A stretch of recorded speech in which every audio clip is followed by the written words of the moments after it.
नमस्कार मंडळी. एमआयएमचे नेते इम्तियाज जलील यांनी छत्रपती संभाजीनगरवरून मुंबईसाठी एक महारॅली आयोजित केली.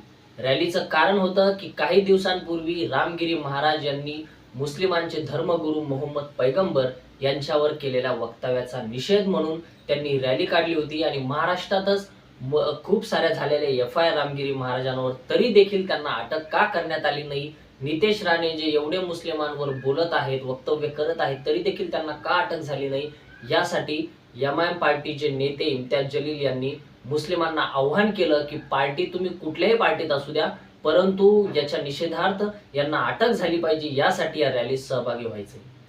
त्यामुळे संभाजीनगरवरून ही रॅली निघली. महारॅली होती. रॅलीमध्ये हजारो वाहनं होती, बसेस होते, कार होत्या, ट्रक्स होत्या आणि ही रॅली समृद्धी महामार्गाद्वारे मुंबईकडे रवाना झाली. रॅलीमध्ये महाराष्ट्रातूनच नव्हे तर देशभरातून अनेक ठिकाणाहून मुस्लिम समुदाय आला होता. महाराष्ट्रातल्या वेगवेगळ्या जिल्ह्यातून आला होता. मित्रांनो, ही रॅली इतकी मोठी होती की समृद्धी महामार्ग पूर्ण ब्लॉक झाला होता.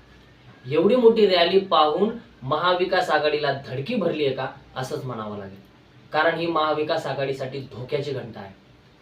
इम्तियाज जलील यांनी सरकारला 2 दिवसाचा अल्टिमेटम दिलाय. सरकारने म्हटलंय की आम्हाला 2 दिवस द्या, 2 दिवसामध्ये आम्ही कारवाई करू आणि नाही झालं तर इम्तियाज जलीलचं म्हणणं आहे की आम्ही परत एकदा मुंबईत येऊ.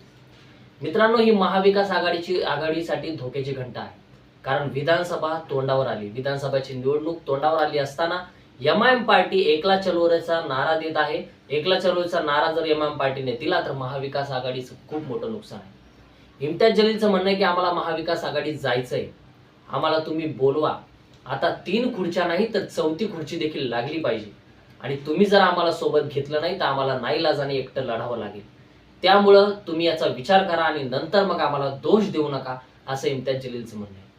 मित्रांनो, इम्तियाज जलील जर एकटे लढले, 70-80 सीट जर लढले तर त्यातील 5 ते 6 सीट एमआयएमचे हमखास निवडून येणार, यात शंका नाही. आणि 15 ते 20 जागावर एमआयएम पार्टी इम्पॅक्ट टाकेल आणि 20 ते 25 जागा महाविकास आघाडीच्या पडतील, यात शंका नाही. स्वतःच्या ताकदीवर एमआयएम पार्टी 6 ते 7 सीट सध्या जिंकू शकते, हमखास जिंकू शकते. आणि या रॅलीमुळे किती मोठा इम्पॅक्ट झालाय, त्यामुळे अजून काही जागा वाढतात का एमआयएमच्या, ते देखील पाहणं महत्वाचं आहे. त्यामुळे महाविकास आघाडीला एमआयएम पार्टीचा आणि इम्तियाज जलीलचा विचार करावाच लागणार आहे, असं चित्र सध्या दिसतंय. एमआयएम पार्टी ही महाराष्ट्रामध्ये दखलपात्र पार्टी झाली, असं या रॅलीने दाखवून दिलंय. इम्तियाज जलील हे मोठे नेते महाराष्ट्राचे झाले, हे देखील या रॅलीने दाखवून दिले.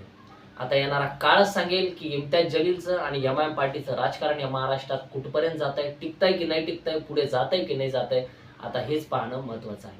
मित्रांनो, तुम्हाला काय वाटतंय की ह्या रॅलीमुळे महाविकास आघाडी एमआयएम पार्टीला आपल्या सोबत घेईल का, की परत निग्लेक्ट करेल, परत यांना सोबत घेणार नाही, इग्नोर करेल? याबद्दल आपलं मत काय ते कमेंटमध्ये जरूर कळवा. आणि यामुळे एमआयएम पार्टी स्वतंत्र लढून आपला इम्पॅक्ट दाखवेल का आणि काही आमदार निवडून आणू शकते का, याबद्दल आपलं मत काय ते कमेंटमध्ये जरूर कळवा.